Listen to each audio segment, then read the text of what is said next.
As our nation approaches its 250th anniversary in 2026, preparations are being made to celebrate the occasion. O'Fallon now hosts 2 marker signs that identify one of our parks as a significant historic location.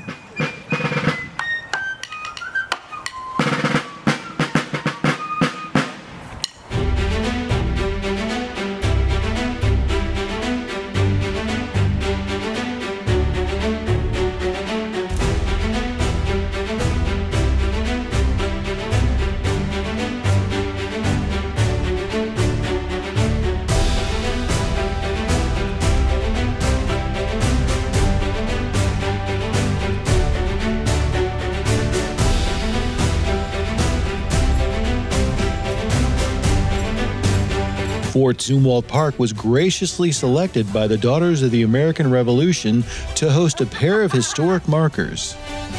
The DAR has chapters in every state, 11 countries around the world, and 1 U.S. territory. Here in Missouri, we have over 5,500 members across 102 chapters, with 13 of those chapters right here in the St. Louis area. And what do all of our members have in common? Each one of us has proven direct lineal descent from a patriot of the American Revolution. All daughters are celebrating the Stars and Stripes forever by completing projects in unique, local, and impactful ways. The DAR joins our communities in the celebration of our nation's liberties, our nation's rich history, and diversity of experience by honoring all men and women who achieved American independence. These patriots, believing in the noble cause of liberty, fought valiantly to establish a new nation. The first marker recognizes Jacob Zumwalt himself as a participant in the American Revolutionary War. The marker is located by the rebuilt Settlers Fort. The William G. Pomeroy marker took a concerted effort before it was approved. The William G. Pomeroy Foundation partnered with the DAR to place 250 markers at points of significant interest to revolutionary America. The Caroline Close Stewart Chapter's America 250 Committee felt that Jacob Zumwalt's fort was the perfect place for one of these monuments. We were beyond delighted when we were approved. This marker is now searchable on the William G. Pomeroy Foundation's website. The blue and buff coloring of the monument honor George Washington's uniform color. Jacob Zumwalt, for whom we gather today to unveil this plaque, served with Lieutenant Francis McDonald's Virginia militia. Jacob was born in 1752 in British colonial America. The family moved to Kentucky, and it is thought there that they encountered Daniel Boone, who was offered land by the Spanish to settle people beyond the Mississippi River.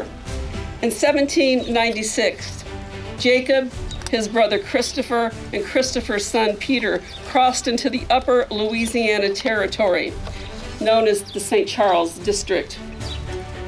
They took Spanish land grants, 53, 54, and Jacob 55, awarding him 383 acres.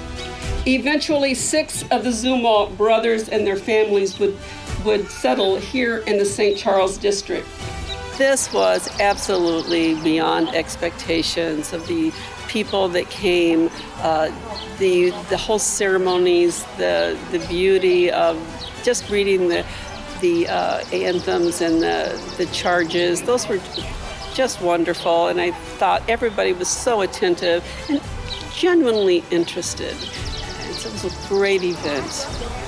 Far-flung members of the Zumwalt family came to town to experience the event, which also served to reconnect family members close by. It just feels joyful. It just feels so fun. It does. It was wonderful seeing all the Zumwalts that came, one from Wisconsin, one from somewhere, Connecticut, to come to honor their ancestor. That is amazing. And my husband's his fifth great grandfather is Jacob Zumwalt. So this meant a lot to my family, who are all here today. To see 40 people I met someone who drove here just from Pennsylvania just to be here for today. people from other states, but then others who were close. And to realize some of us live within miles of each other and don't even know we're cousins, basically. Hey, ready. Freeze it. Fire.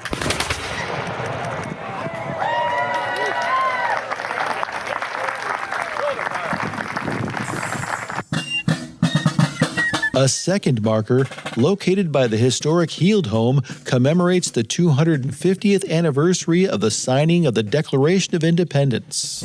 This marker has been placed to honor the memory of the men and women with whom we have a sacred compact to ensure that these United States of America continue as a government of the people, by the people, and for the people.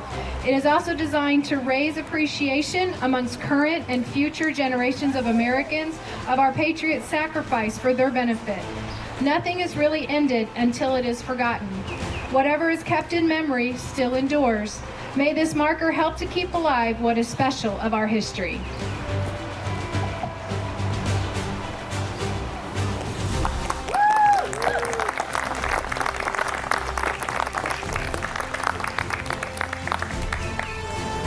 It is my honor to place this wreath at this marker, honoring the courage and sacrifice of all Revolutionary War patriots.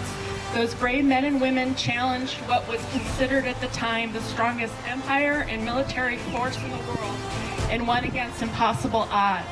It is my hope that anyone that sees this marker is inspired by that history and remembers it is one reason why we enjoy the freedoms that we do today. Thank you.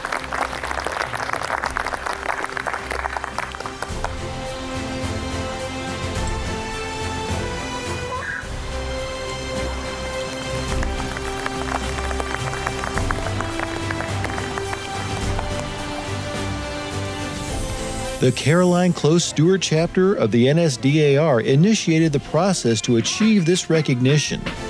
This is a very special event. Not many people can say that one of their ancestors has a day named after them and a park named after them and markers with their names on them too. Very special. It's not every day that a chapter gets 2 markers dedicated in one day either. There's lots and lots of work that goes on for many months to make this happen. So congratulations to Caroline Close Stewart chapter, and thank you for doing this.